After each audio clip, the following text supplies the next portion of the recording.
सीधा रुख करेंगे रीवा का, जहां पर प्रधानमंत्री पहुंचे हुए हैं, संबोधन दे रहे हैं। सुनिए। अब कितना हुआ? चला जाए साहब। अब आप अंदाज लगा सकते हैं काम कैसे करते हैं।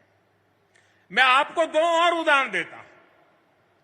2014 से पहले के 10 वर्षों में, मैं उन 10 साल की बात करता हूं, केंद्र सरकार की मदद से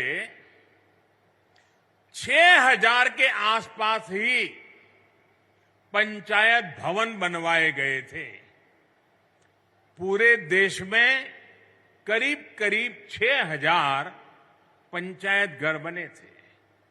हमारी सरकार ने 8 साल के अंदर अंदर 30,000 से ज्यादा नए पंचायतों भवन का निर्माण करवा चुकी है।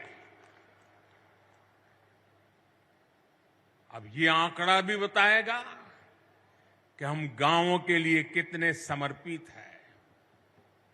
पहले की सरकार ने ग्राम पंचायतों तक ऑप्टिकल फाइबर पहुंचाने की योजना भी शुरू की थी, लेकिन उस योजना के तहत देश की 70 से भी कम, 100 भी नहीं, 70 से भी कम ग्राम पंचायतों को ऑप्टिकल फाइबर से जोड़ा गया था। वो भी शहर के बाहर जो नजदीक में पंचायत पड़ती थी वहां पर गए थे। ये हमारी सरकार है जो देश की 2 लाख से ज्यादा पंचायतों तक ऑप्टिकल फाइबर को ले गई है। फर्क साफ है दोस्तों। आजादी के बाद की सरकारों ने कैसे भारत की पंचायती राज व्यवस्था को ध्वस्त किया, मैं इसके विस्तार में नहीं जाना चाहता। जो व्यवस्था आजादी के भी सैकड़ों वर्ष, हजारों वर्षों पहले से थी, उसी पंचायती राज व्यवस्था पर आजादी के बाद भरोसा ही नहीं किया गया। पूज्य बापू कहते थे, भारत की आत्मा गांवों में बसती है, लेकिन कांग्रेस ने गांधी के विचारों को भी अनसुना कर दिया। 90 के दशक में पंचायती राज के नाम पर खानापूर्ति जरूर की गई, लेकिन फिर भी पंचायतों की तरफ वो ध्यान नहीं दिया गया जिसकी जरूरत थी। साथियों, 2014 के बाद से देश ने अपनी पंचायतों के सशक्तिकरण का बीड़ा उठाया है और आज इसके परिणाम नजर आ रहे हैं। आज भारत की पंचायतें गांवों के विकास की प्राणवायु बनकर उभर रही है। ग्राम पंचायतें गांव की आवश्यकता के अनुसार गांव का विकास करें, इसके लिए ग्राम पंचायत विकास योजना बनाकर काम किया जा रहा है। साथियों, हम पंचायतों की मदद से गांवों और शहरों के बीच की खाई को भी लगातार कम कर रहे हैं। डिजिटल क्रांति के इस दौर में अब पंचायतों को भी स्मार्ट बनाया जा रहा है। आज पंचायत स्तर पर योजनाएं बनाने से लेकर उन्हें लागू करने तक में टेक्नोलॉजी का भरपूर इस्तेमाल हो रहा है। जैसे आप लोग अमृत सरोवर पर इतना काम कर रहे हैं, इन अमृत सरोवरों के लिए जगह चुनने में, काम पूरा करने में हर स्तर पर टेक्नोलॉजी का खूब इस्तेमाल हुआ है। आज यहां ई Gram Swaraj jam integrated portal का शुभारंभ भी किया गया है। इससे पंचायतों के माध्यम से होने वाली खरीद की प्रक्रिया सरल और पारदर्शी बनेगी। इससे अब पंचायतों को कम कीमत में सामान मिलेगा और स्थानीय छोटे उद्योगों को भी अपना सामान बेचने का एक सशक्त माध्यम मिल जाएगा। दिव्यांगों के लिए ट्राइसिकल हो या बच्चों की पढ़ाई से जुड़ी चीजें, पंचायतों के सब सामान इस पोर्टल पर आसानी से मिलेगा।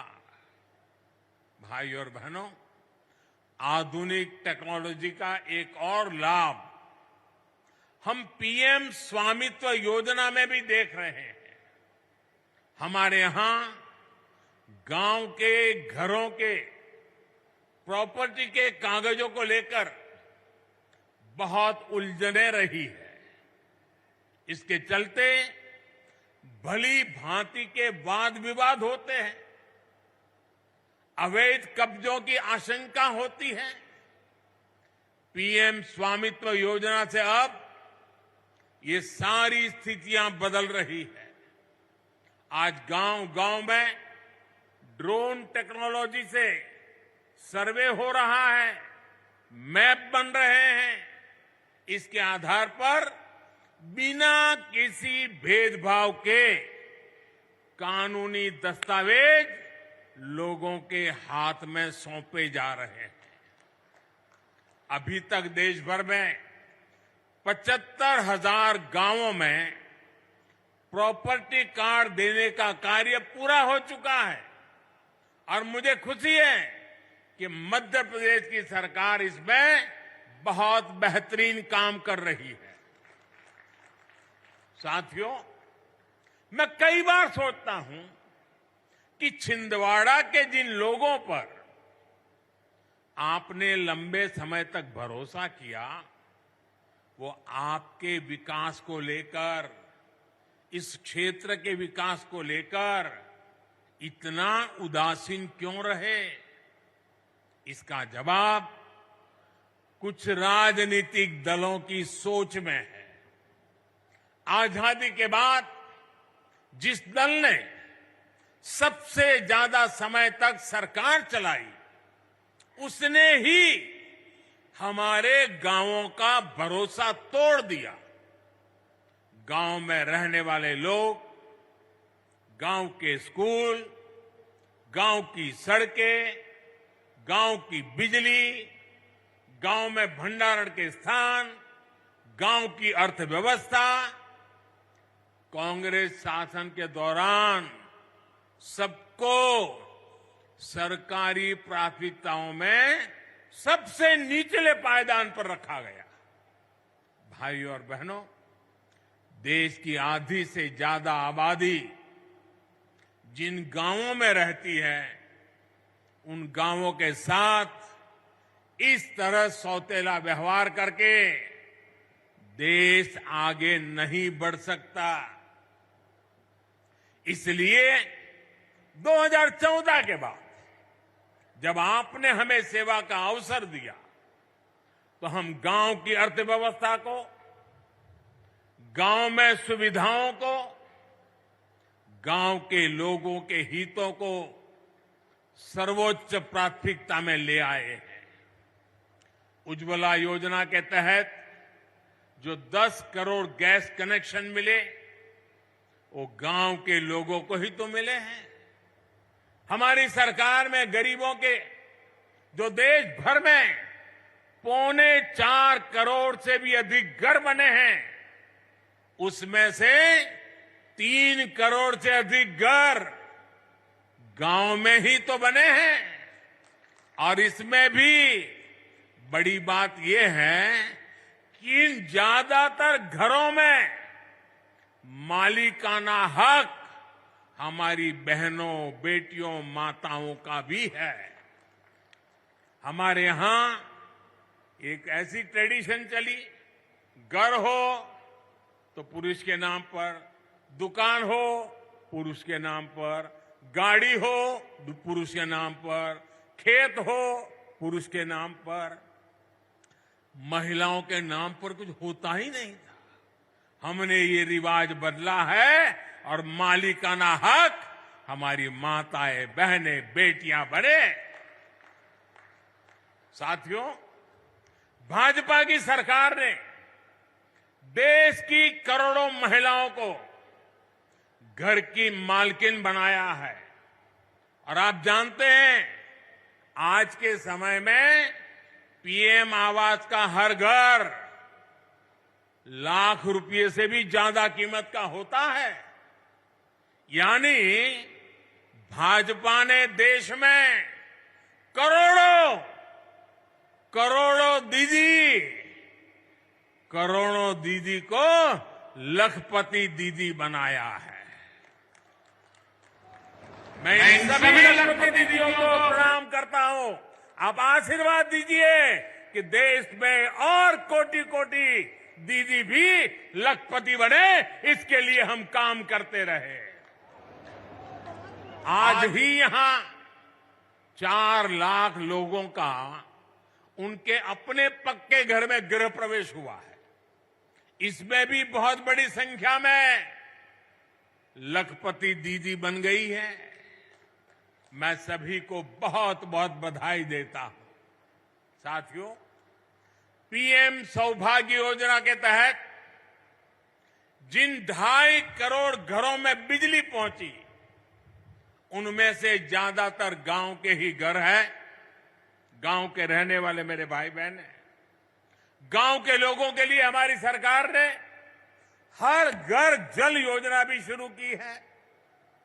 सिर्फ 3-4 साल में इस योजना की वजह से देश के 9 करोड़ से अधिक ग्रामीण परिवारों को घर में नल से जल मिलने लगा है। यहां एमपी में भी गांव में रहने वाले सिर्फ 13 लाख परिवारों तक नल से जल पहुंचता था। पहले की बात करता हूं। आज एमपी के गांवों में करीब करीब 60 लाख घरों तक नल से जल पहुंचने लगा है। और आपका एक जिला तो 100% हो गया है। साथियों, हमारे गांव के लोगों का पहले देश के बैंकों पर अधिकार ही नहीं माना जाता था, बुला दिया गया था।